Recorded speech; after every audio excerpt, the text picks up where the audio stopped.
Hello, and welcome back to Catching Up to Fi. This is an episode we call On the Road with Catching Up to Fi. We have some episodes coming to you from the road, actually not from the road, from a cruise ship in these series of episodes. And I have with me today Becky and Mark. Mark is our co-host at times, and he's the co-host of these episodes. I want to say hello to them. Hey, Bill. How are you today? I'm doing fantastic, Becky. Just finished Great. editing an episode. Yay. Yay. All right. Well, and then Mark is here with us. So how's it going, Mark? I'm doing great. Always great to be with you guys. Well, thanks for Awesome. being a co-host, especially on these episodes. I think our audience will find them interesting because it's real people with real stories, and in this case, retirees that have a story to tell. This is all part of the Rock Retirement Club, of which both of you are members. Can you tell us a little bit about what the Rock Retirement Club is? And you first, Mark? Yeah, so the Rock Retirement Club is an offshoot, I guess you would say, a membership platform for Roger Whitney's Retirement Answer Man podcast. There's a number of us in the club. I think there's about 1,000 people at this point.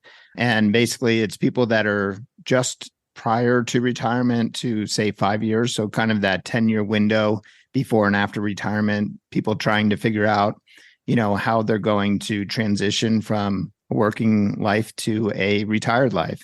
And so it's a group of people that get together and have money conversations, but then we do cool things like go on cruises together. So yeah, that's how we got together on that one. It was so much fun. And while we were on the cruise to Alaska on the ship, we were blessed to have several people that were willing to come and share their stories with us. And the stories were so varied and different, and we loved hearing all of them. And so we hope that you guys are going to enjoy these stories also, because these are just real people. They do happen to be mostly retired or near retirement, which means they may be a little further down the road than most of our audience. But this is what our audience is looking forward to. So we wanted you to hear from some real folks. And these were off the cuff. These were non-scripted. So these were just, having a conversation and having the recording going. Yeah, Absolutely. I think Becky had actually had a couple of glasses of wine for a couple of them. So you might one of it was very off the cuff. You might notice a little tipsiness to the episodes. We're going to use these episodes or bring these episodes out on Thursdays for the next 4 weeks. So looking forward to hearing your feedback and what you think about this style of episode. And we look forward to doing this in the future, also with members of our community from different phases of Catching Up to Fi. That's right. So sit back, grab your favorite beverage, and enjoy the show. Hi, and welcome to Catching Up to Fi, a podcast on mindset, money, life on the journey to financial independence. I'm Bill, and I'm a late starter. I'm Becky, and I'm also a late starter, and we're your hosts. We're here to help you with your journey to financial independence, no matter where you're starting from. We're going to talk to other late starters, experts, and we'll explore topics related to our mission. Join us as we catch up to Fi together. I've had 2 glasses of champagne already. Ooh, I would have been sleeping by now. So, just to let you know. Okay. Should be a good evening. Better move this over to my right. And this is recording, so Bill will probably put that at the beginning. He probably will. He probably will. I want to let you know he is, I don't know if anybody's listened to this already or not, but my co-host's name is Bill. He is an ER doc. He lives in Knoxville, and he is extremely jealous that he's not here and that we're having this fun without him, because we're sending him the recording of this. What's that? Have you sent him the files? No, not yet. But we're sending him the files. He has to do the work. We got the fun. He has to do the editing. And Bill, you're an awesome editor, so That's right. that's why we're We all letting love you do it. He is an awesome editor. He and I both have started with this from scratch, and he is really doing an amazing job at putting it all together. Oh, by the way, he sent out I don't know if you saw this, there was a Facebook post that he put out there saying the top list of podcasts in the Apple podcast business category. Mm-hmm. And you guys were 83 above a lot of highly recognized, even above the retirement answer man. Speak into the mic. That other guy that's on That the other ship. guy, yeah, that's on the ship. Yeah, I saw that. I didn't know what the metric was. So it was business. Yeah, it was a business category. I don't know what time period or whatever, but that was pretty impressive. So we get an guys. email. I think it's about once a month that we get that. So his yardstick was, and I won't have these numbers right, but choose FI and was above stacking Benjamins. It was above a 4 to anything. It was above a 4 to anything. Yeah. Who did he measure it with? It was Choose FI and Bigger Pockets Money. Yeah. Yeah. No, Bigger Pockets Money was a little higher. Ahead of us. Yeah, I mean, right. But they were like 30th and something. I think they're like 50 something. 50th. I Yeah. don't know. Don't quote me, but look at know. Facebook. He posted it. That was pretty impressive. I know. Anyway, awesome job. Know. Thank you. All right. Well. No pressure. Hey, look at Kids gonna be listening to this? look at us. No pressure. So we're back and we're on the ship. This is, I don't know what day this is. This is our 4th day in port and our last day in port. I have no idea. I don't even know what day of the week it is. No, it's not. Well, that's true. Every day is a Saturday. We were in Ketchikan today, and it was only the second day. This has been an amazing cruise, but it was only the second day that we've seen the sunshine.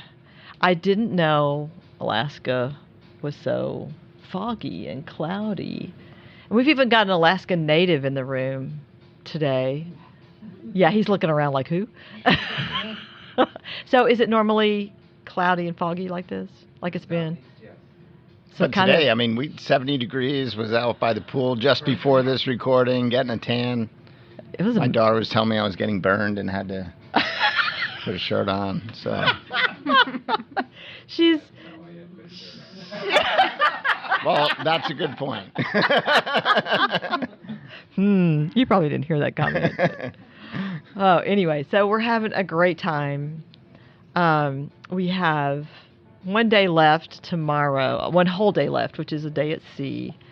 And I just want to say we've had a great time on this ship. And last night was just sort of the pinnacle of the activity so far, because we got kicked out of the area that we were in last night because we were too rowdy. We were making too much noise. That's right. So I decided we needed to make like a bingo card of all the different places you can sit and have a drink and do an activity in, and we should see how many of them we can get kicked out of before we get off the ship. Could happen. We have all day on this ship tomorrow. We have all day. That's right. Okay, I guess we need to do something serious, but not really.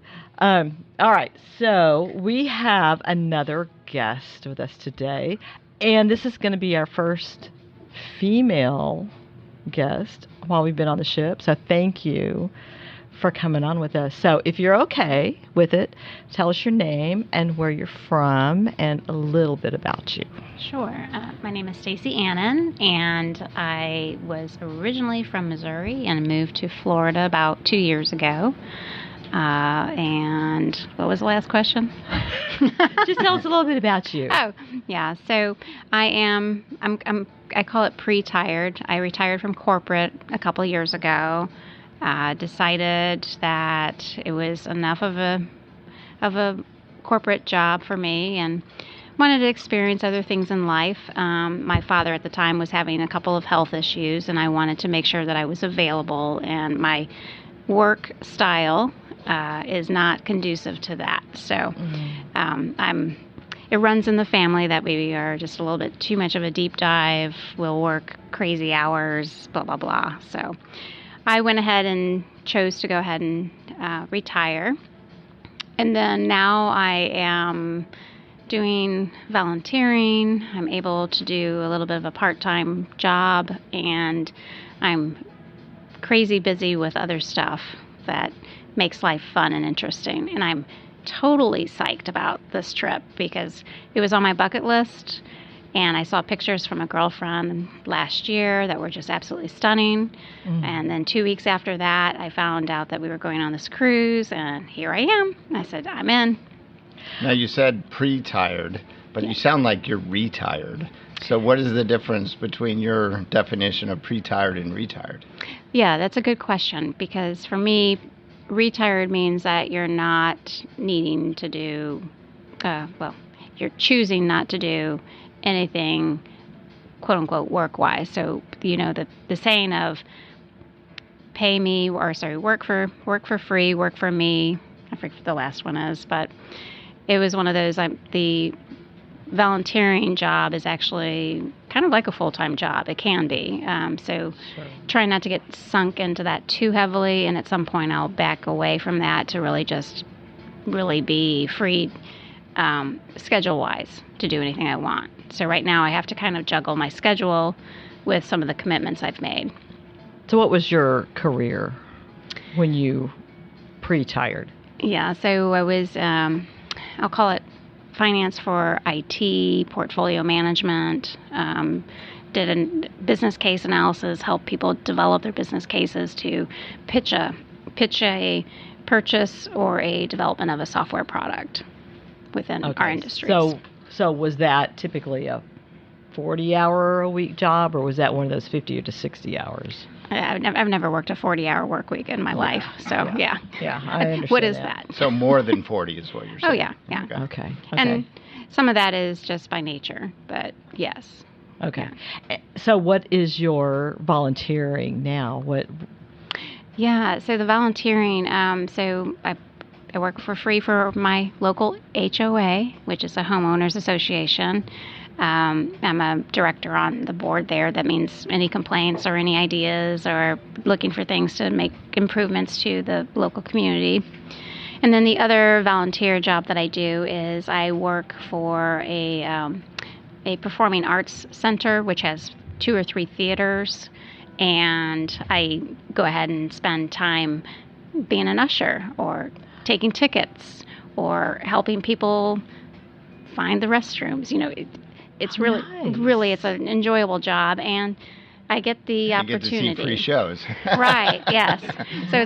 So you get a little bit of that entertainment bug. You get an idea of what you might want to come back and see later on in the audience versus helping the audience. Was the theater something that you enjoyed before this? Yeah. Okay. Yeah, so I'm an art history, theater buff.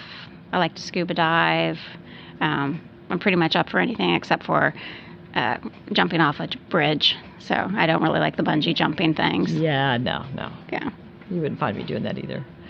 So But you did zip line this week. I did zip line. And this is the first time I've zip lined where I wasn't at least apprehensive about jumping off the platform. I ran off the first platform. I was so... Oh, wow. It was fun. It was a lot of fun. I find that I can't stop real well. So. Well, they stop you. That's the good thing about the zip lining. They had the brakes. Certain areas of the country or in the world will stop you. Others, you just have to... right. You kind of figure it out on your own. Splat into the tree. Yeah. Oh, there was somebody actually plowed right into a mattress. That's how they stopped them. I'm like, that would be me. It was definitely and there was actually 2 lines. I always look to see if the zip line is a single line or a double line. It was a double line, so I felt a lot more secure in this one. Yes. Okay. Yeah. And we had one.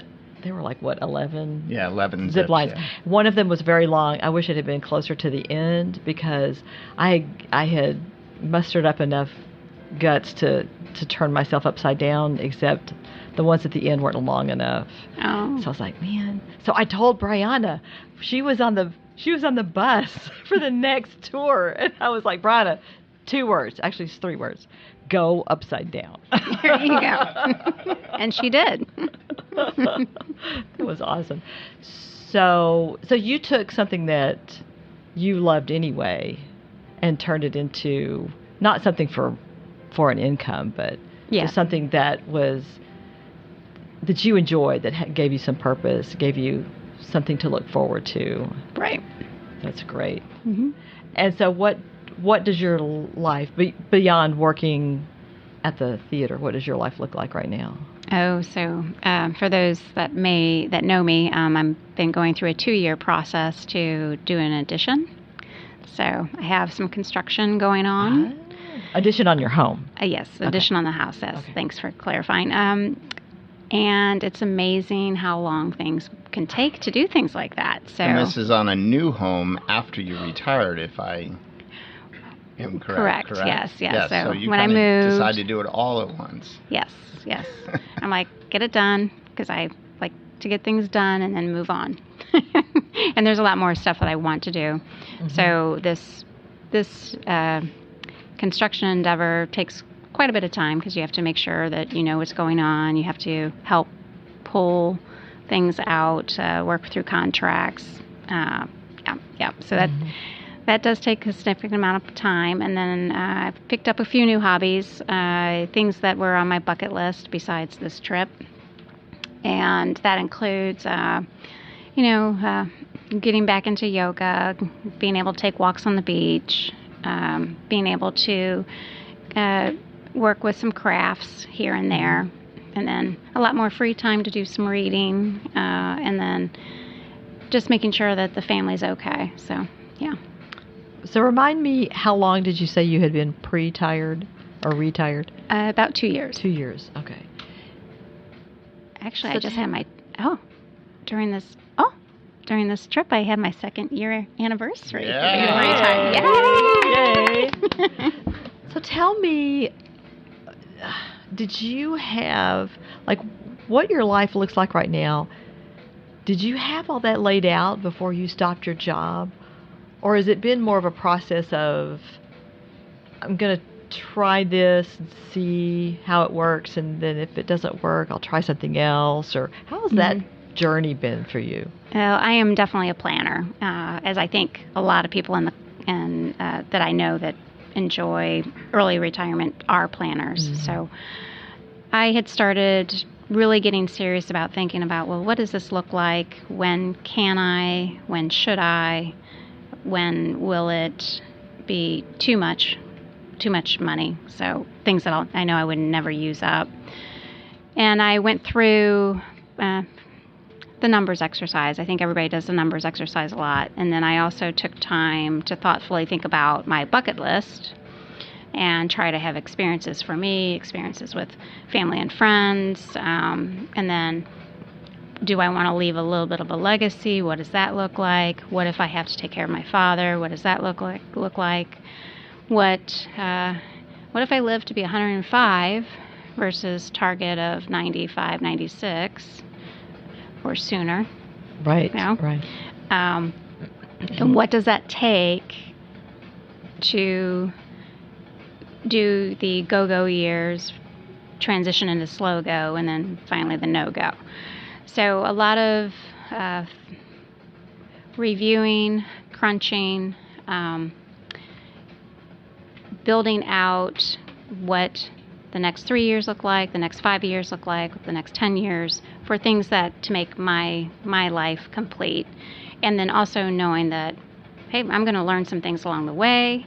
I'm going to add to my bucket list. I might subtract from it. I might have things that I want to learn that might mean I have to deviate from plan. So what does that look like? And then, knowing when I was moving, so most of that was pre-planned. But then the year before I started really thinking about retiring, I started just thinking about doing an addition. What would that take? And then finding an architect and things like that. So that's probably more of the surprise. I should probably not part of the original plan, but that became part of the plan. And that was because I had bought a place that was a significant downsize from what I was used to.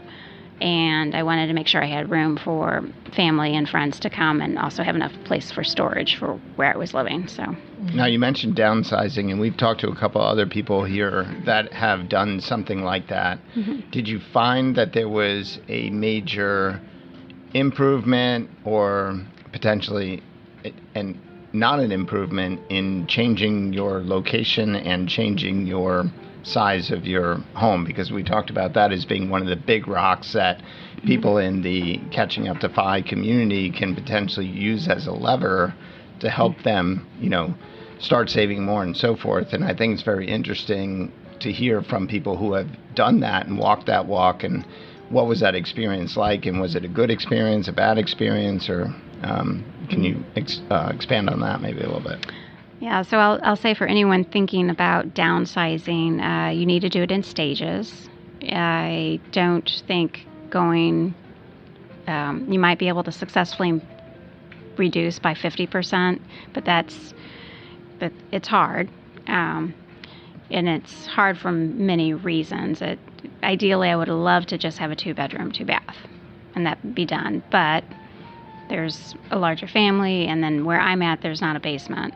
So I had not really thought about the fact that, hey, half my basement is storage space, and there's things that I wanted to bring down with me. And then with COVID, when that happened, this is going to sound really silly, but the main reason for the addition was my workout equipment.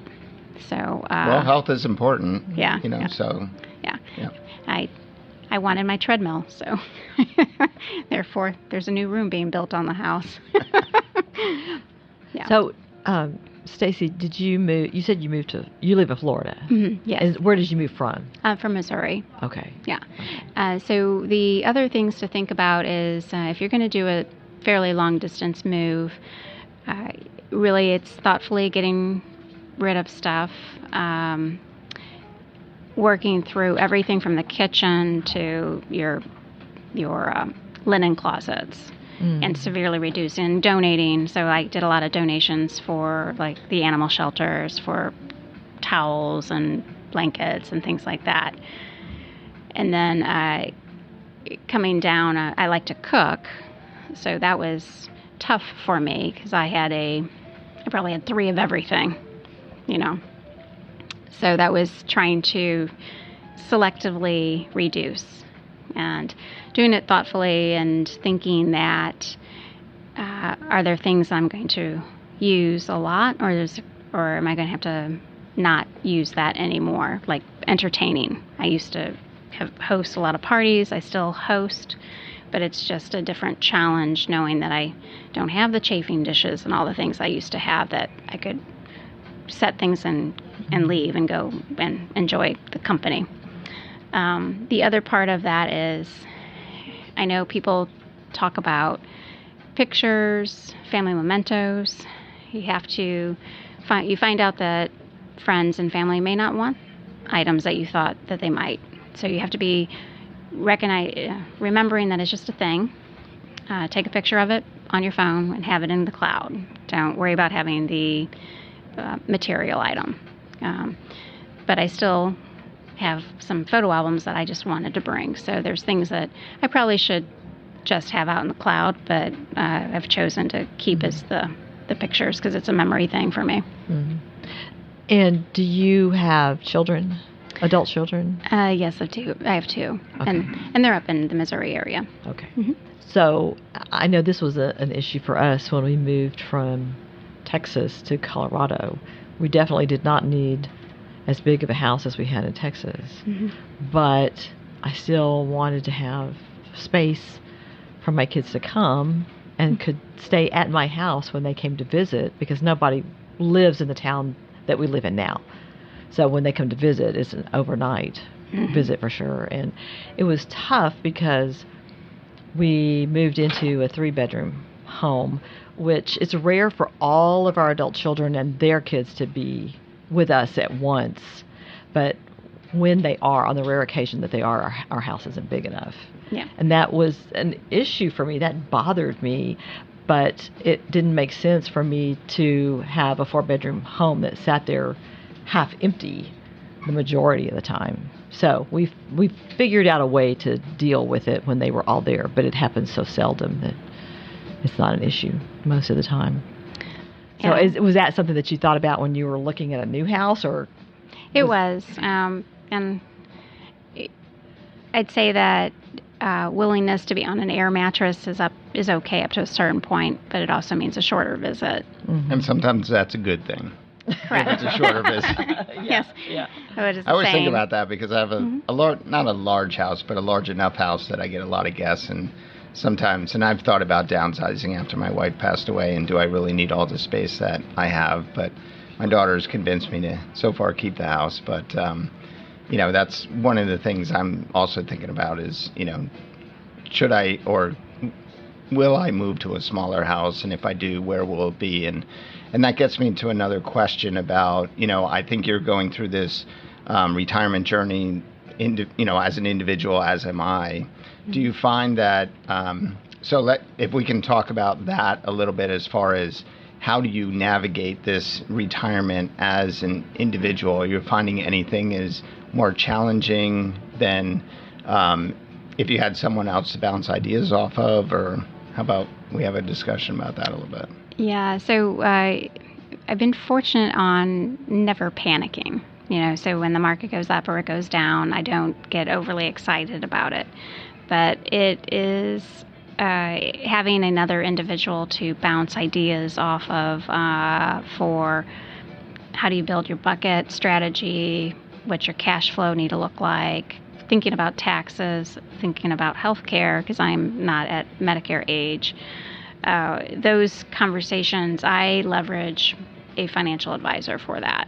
And even though technically I could probably do it on my own, I choose not to because I think it's a good practice to have another set of eyes. And for someone who's actually doing it full time, because I honestly don't want to waste my day surfing the net, figuring out what's going on in the market and trying to, quote unquote, plan out the nth detail.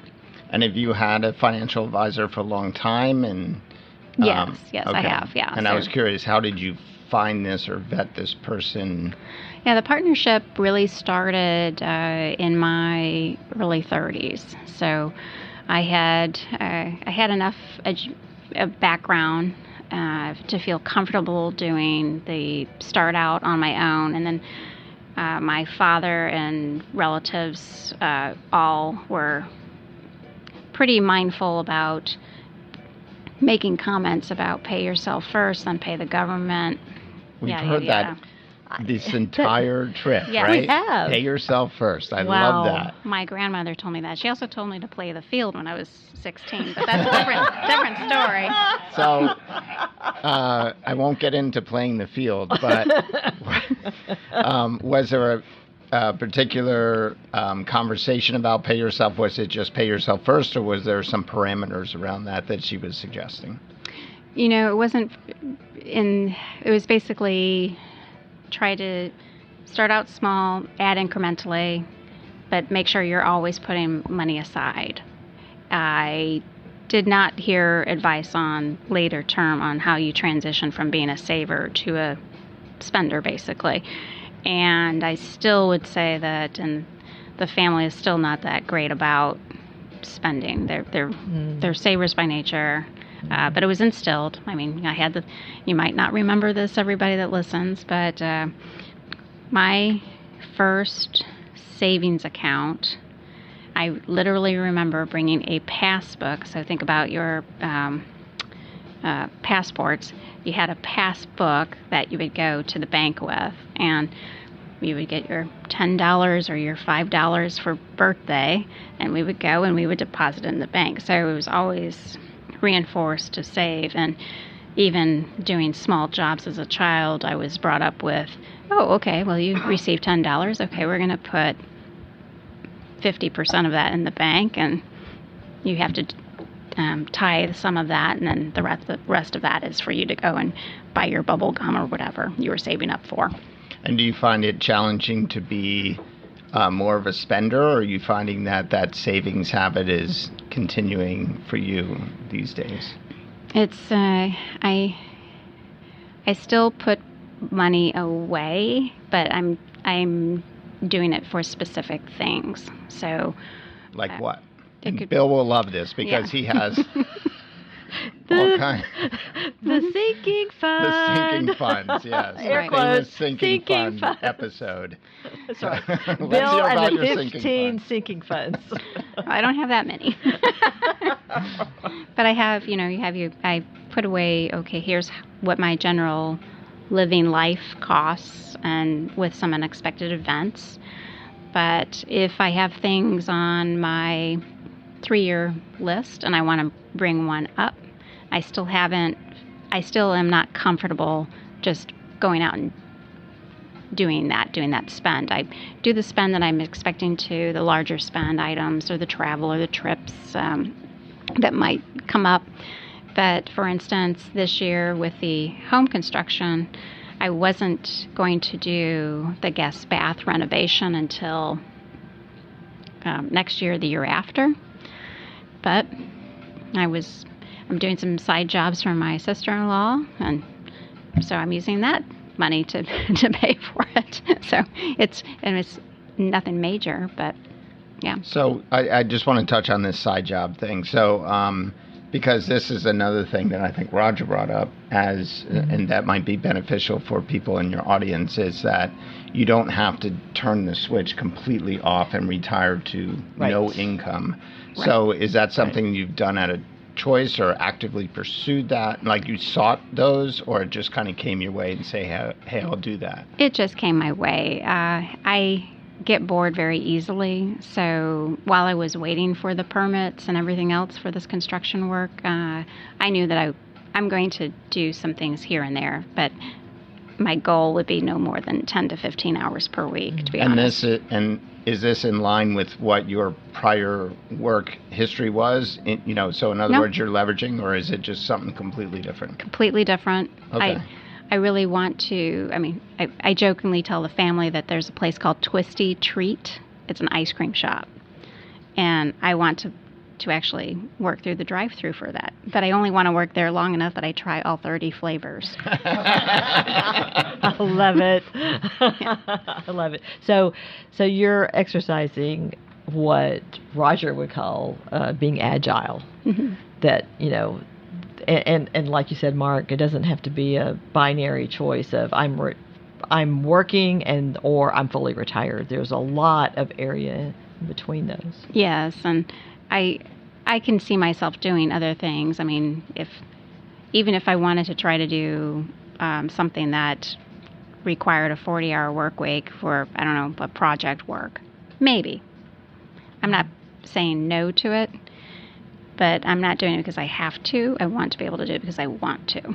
Yeah, and it sounds like there's plenty of opportunity for people to do things that actually bring in income and still have fun doing it. So it's not like we talked about that grind, not having to do the grind until you hate it and I have to do this in order to get to my quote number. Right. There are other avenues to, get to where you want to go without having to sacrifice life and fun. Oh, absolutely. I'll say that even on this tour or on this cruise, some of the tours I've taken, it's been really, really eye-opening to talk to some of the tour guides that are doing things, multiple jobs in a very relatively short time span, and how safe they feel doing that. And that's the main thing for me is when I retired, I wanted to make sure I felt safe. So I got my base level there, and from there it's just gravy. Stephen and I had the same conversation on our excursion today. We were on a boat, and every excursion that we've done has been run by people who do not live in Alaska full time. They've come here for the summer, from the guy serving the Cokes on the tour boat we were on today to the helicopter pilot in the helicopter we were in. You mean I can fly helicopters for fun and get paid for it? Absolutely. Absolutely. And if you wink at them, you get better tips. Maybe you, not me. But no, we were like, most of the people that we've encountered on our excursions have been younger people, but that doesn't mean it has to be. And I'm like, these folks are coming up here and living for 3, 4, 5, 6 months out of the year. Now, it's expensive to live here, but if you you could even have your home where it is and come up here and live for 5 months, and as long as what you're making is enough to cover that rent and your groceries, you get to be here. Now, check this out. So our bus driver, he heard that it was really expensive to live up here, right? So he was told last year there were 9 people in a 3-bedroom apartment, and they were each paying $500 each. So he decided, I am going to put my van on the ferry, bring it up here from wherever, Seattle, and he's a van lifer up here. So you could van life up here and apparently fly helicopters, right? That's what you said, right? Yeah. I can fly helicopters, so I can bring my van and I can fly in helicopters. Right. And get paid and wink and get big tips, right? That's right. Live down by the river in your van. And now our helicopter pilot lives in Austin. Huh. Interesting. And now I've also heard that a loaf of bread up here costs like $10. Yes. So, apparently there are things that are expensive, but surprisingly fuel, gas is not. It was like $4 a gallon, which, I mean, sounds expensive, but I mean, when you think about where we are, that's not bad at all. Not that different from where we live. Having a car is a whole nother story, you know. Right, that's the beater with a heater. Right, exactly. Well, I found out today that the float planes actually have priority on the landing or in the waterways. Well, that makes sense. Right, right.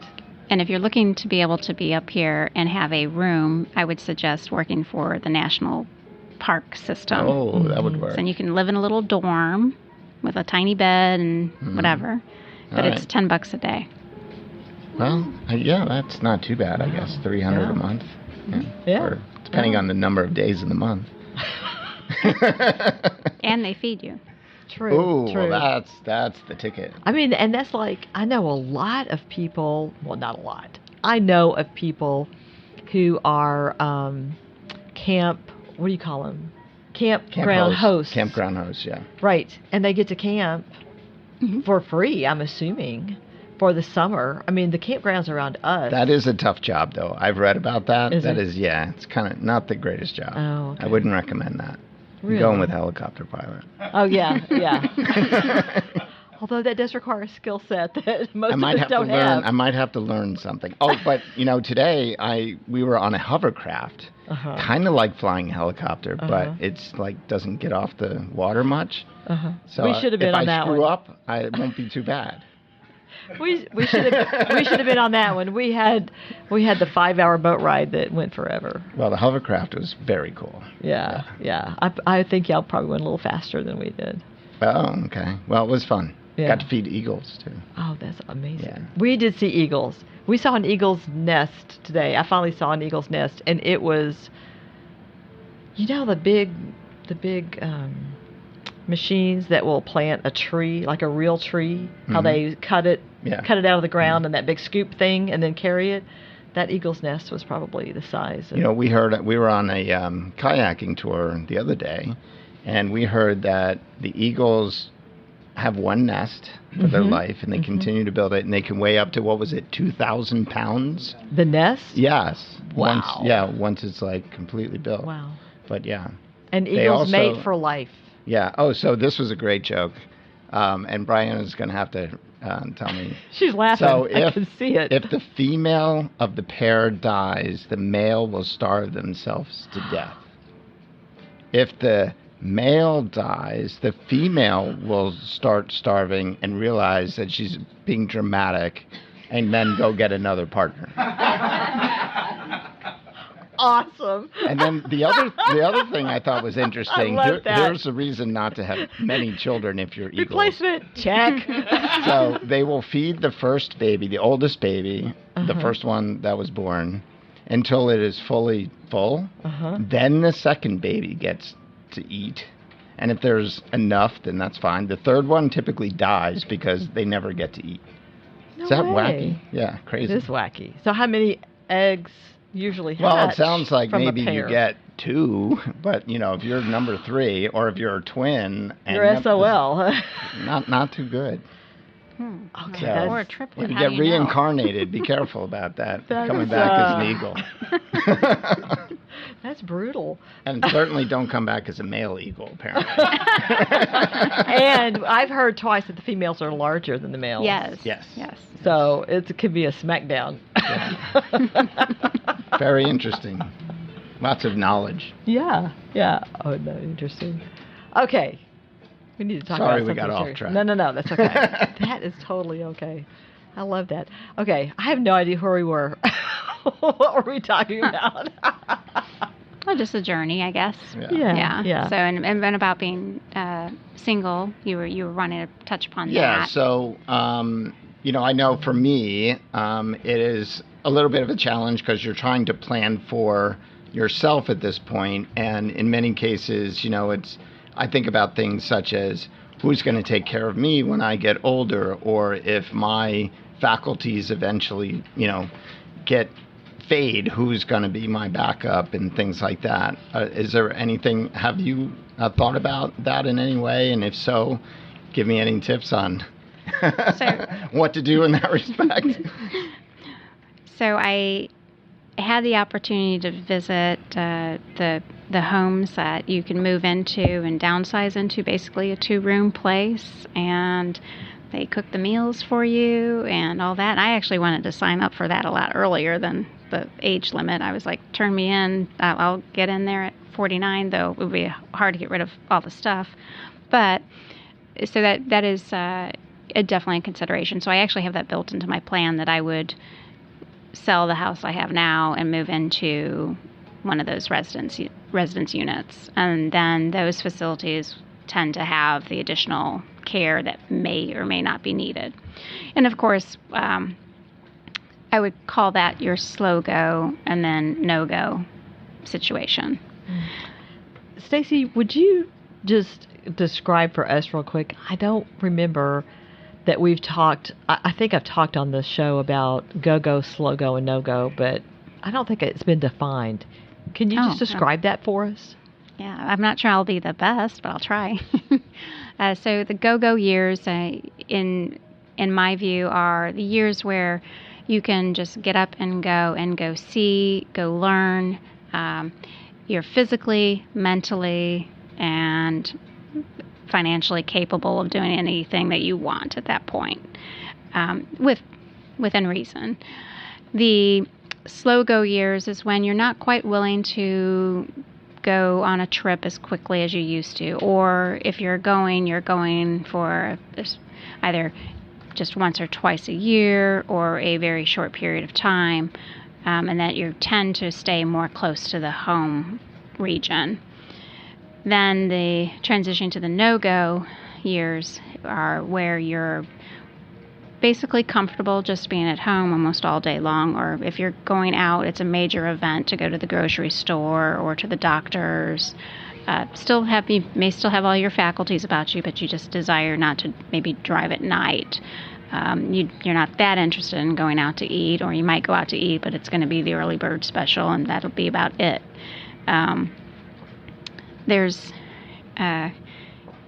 preparing for the end of our wonderful time on Earth. And you had mentioned you have parents that are alive, is that correct?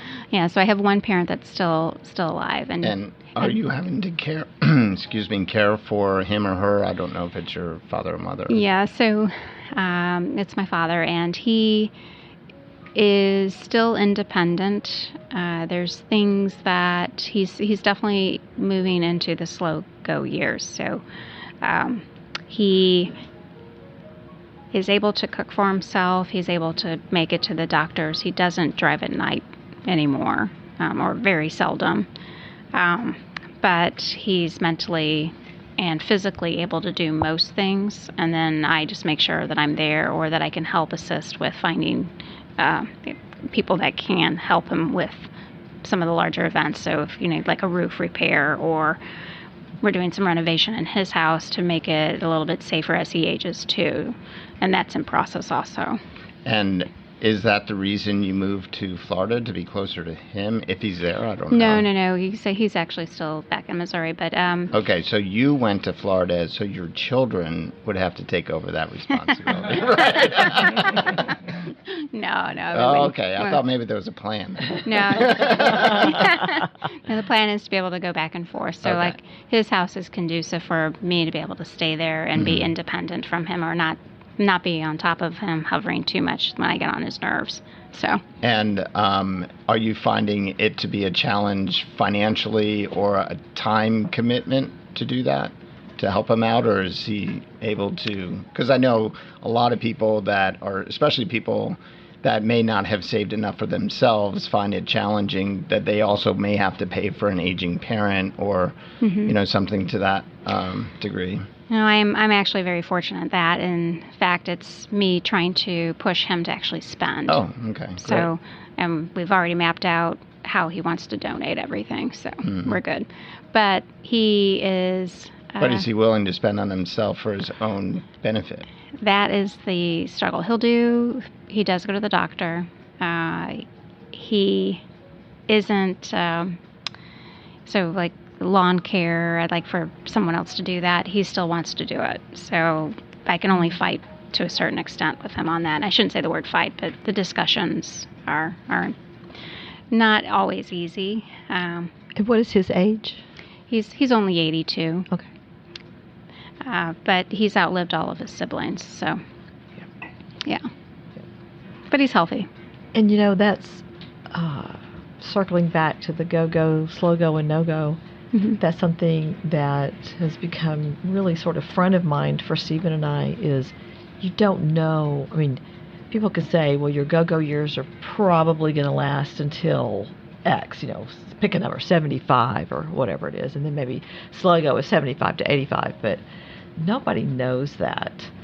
And it's really important, I think, it has become for us anyway, to think about, what do we want to do now for ourselves and for our family, because we're not guaranteed tomorrow.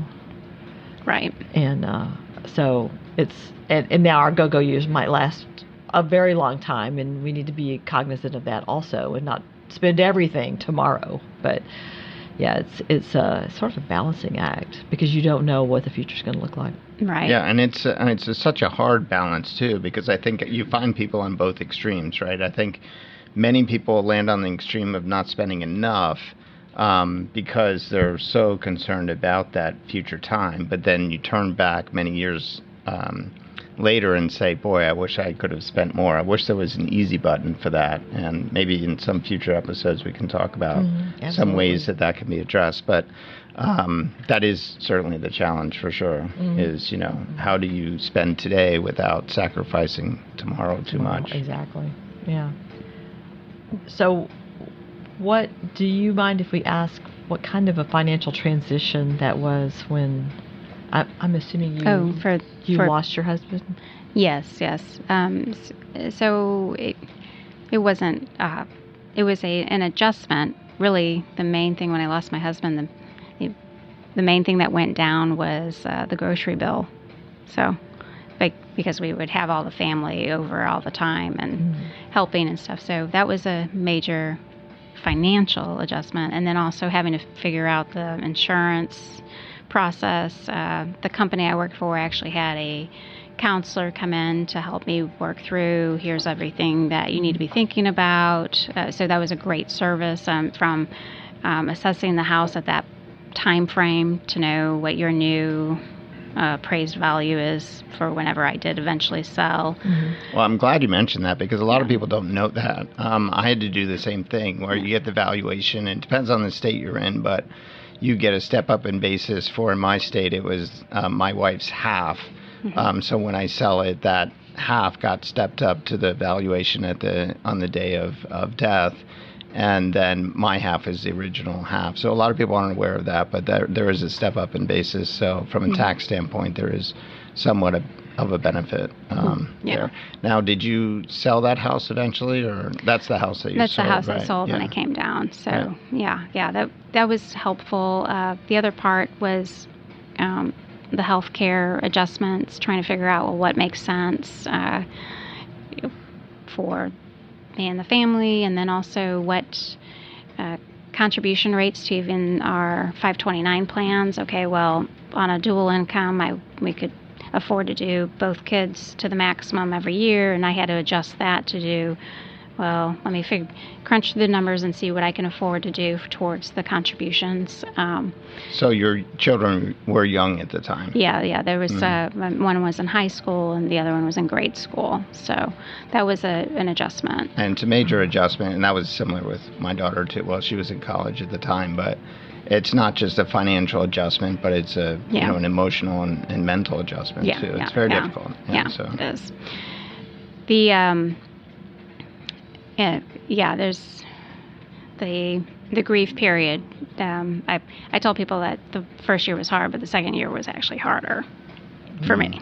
Yeah, and I'm actually in year 2, the end of year 2 at this point. And how long has it been? Oh, it's been a while. It's been over 15. So, yeah. Okay. The other thing that you'll find in this is that your network of friends gets smaller. I found that for sure. Yeah. So and hopefully those friends aren't listening, but that network does shrink, and that's why I'm so grateful for this network that we're in here, because I've made some great friends as a result of that. Yeah. Yeah. You included. I know it's amazing, but no, it is just like, and you have to figure out ways to get out and do things and stay connected. Yeah. Mm-hmm. I didn't realize that you had lost your husband that many years ago. Mm-hmm.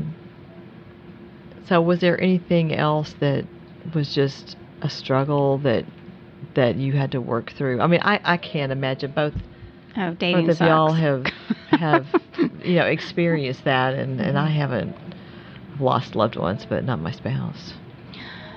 Yeah, I would just say dating is completely different as you get older.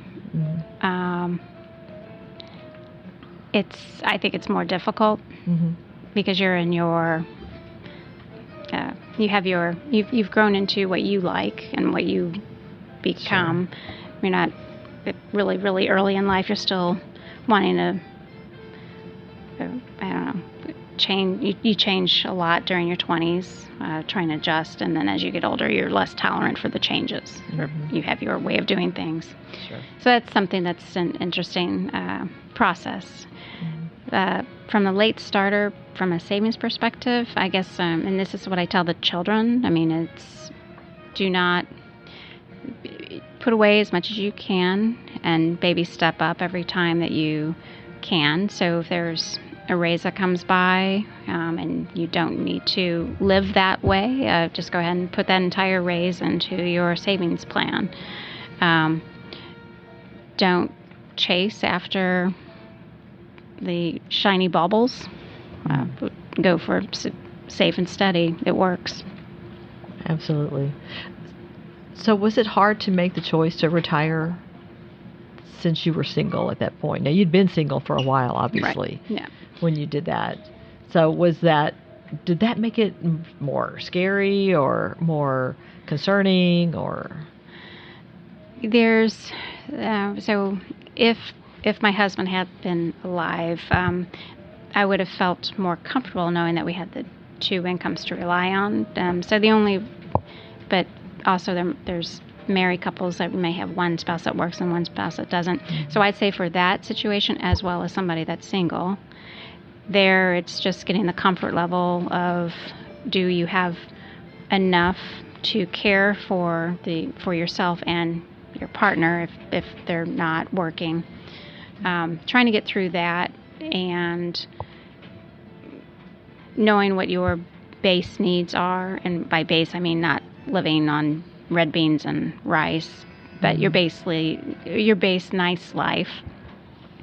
Really understanding your spending patterns. If you can get that down and really understand that, then you can figure out what the retirement could look like, and whether it's pre-retirement, full retirement, or I don't know if there's another word for anything else, but that situation I think is important. Understand what your base is, and right. And you said that you had a financial planner that was working with you. I would imagine that someone in that position could use someone, whether it was someone you'd hired or a mentor or just someone in their life that can sort of be the sounding accountability or Mm-hmm. to bounce the ideas off of or whatever. It's Right. And I think people in our audience sometimes feel alone, because of the shame they've experienced and the regret at the bad decisions that they've made. At least I did. And I think also in your audience, I noticed there were a number of people, as there would be in any community, that are single or divorced or what have Sure. you, walking this walk alone. Absolutely. And it is much harder to do Right. that, for Right. sure. Yeah. I think at least. And I, and I just want to say, don't be afraid to reach out to someone.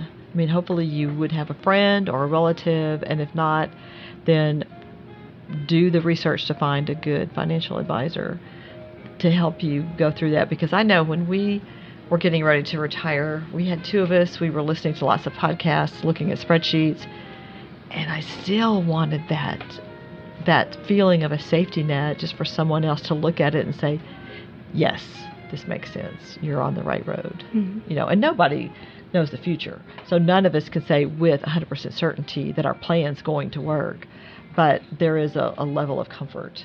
And I do have one question about, since you have a financial advisor, have you talked about things such as, when to claim Social Security, how to do that? Can you give any, do you want to talk a little bit about that? Because I can tell you what I've, kind of come to, and I think in our situations it is a little different in that there may be survivor benefit as well as your own benefit. But I'm just curious, are you going to delay? Are you going to claim early? Yeah, so we did have that conversation. I will delay just due to the longevity issues in I should call it an issue, the present of being able to live long, hopefully. I am more comfortable with that, but I'm not comfortable assuming that what I receive from the documentation that the Social Security says here's what your payment will be. I take that with a grain of salt, so I rely on half of whatever they tell me. And how did you come to the determination that half was the appropriate estimate? Well, so my philosophy, and this is more of a philosophical item for me, is I believe that our tax rates will be going up. I think that they're going to expand the base that they utilize for taxing Social Security, as well as the fact that they'll have money coming in, but maybe not. They'll have a deficit. So a lot of people will say 70%, 75%, and I don't trust that. So I just go ahead and feel more secure in using a 50% number. It could be 40%, it could be 10%, it could be 0. But my financial advisors reinforced several times to me that, oh, you won't get 0, Stacey. It's going to be more than that. And so he says 70 to 75. Yeah, I would say worst case scenario would be somewhere in that 75%. And that's assuming they do absolutely nothing.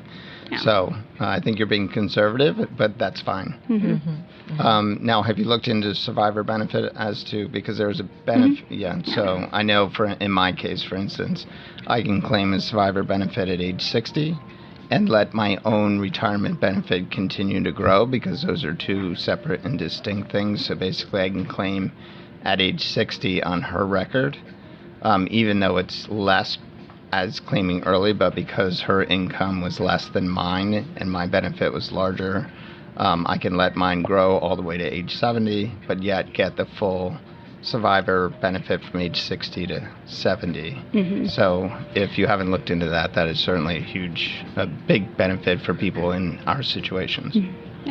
Yeah. Mm-hmm. The other thing is the long-term health care insurance. So I have not looked at it yet. I was targeting when I turn 57 to look into it, to see if it's worthwhile versus self-insuring. Mm-hmm. Sure. Mm-hmm. And a comment that I want to make about Social Security, and I don't remember if I've said this on the podcast before or not, is no matter what your age is, to go on to SSA.gov and create your account. Oh, yes. even if you're 20 years old, create your account with SSA.gov. That's sort of a fraud prevention kind of thing that keeps someone else from creating an account with your Social Security number and trying to claim on your record. So, yeah. All right. Yeah. Anything else that you'd like to I would say share? Also teaching your kids to lock down their credit as much as possible. Freeze it if they can. It's a little bit of a pain point to unfreeze it when you're doing things, but I think they've made it so much easier, and my daughter and I both do the same thing. So I find it's super easy to unfreeze it when needed. So it's almost a no-brainer at this point to do that. Right. Yeah, another safety lever that we can pull. So great. Well, thank you so much, Stacey. Sure. This has been an awesome conversation. Thanks for sharing your journey with our audience. I'm sure it's going to be very valuable to them. So thanks a lot. Good. Cool. Thank you. We hope you've enjoyed this episode of Catching Up to 5. We would appreciate it if you could leave a 5-star review so that our message can reach others. We are not lawyers, financial advisors, accountants, or tax experts. Please consult your own professional advisors before making any important decisions. Our content is for entertainment and education purposes only. We'll see you next time on Catching Up to 5.